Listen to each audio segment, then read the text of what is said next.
শিরোপা জেতার পর মেসিকে নিয়ে নেইমারের স্ট্যাটাস। হ্যাকজা শিরোপার মিশন খেলতে এসে কাতার বিশ্বকাপে কোয়ার্টার ফাইনাল থেকে বিদায় নিয়েছে ব্রাজিল।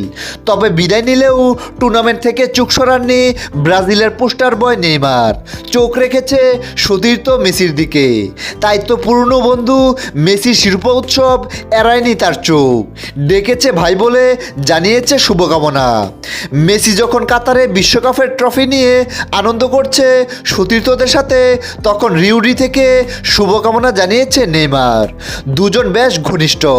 বার্সেলোনা থেকে তাদের সখ্যতা শুরু, এখনও রয়েছে সেই সখ্যতা। বর্তমানে খেলছে একই ক্লাব পিএসজিতে। জাতীয় দলে আর্জেন্টিনা ব্রাজিলের জার্সিতে চির বৈরীভাব থাকলেও মাঠে কখনো তাদেরকে একে অপরের বিরুদ্ধে বদরাগী মনোভাবে দেখা যায়নি। এতেই বোঝা যায় তাদের ঘনিষ্ঠতা কতটুকু।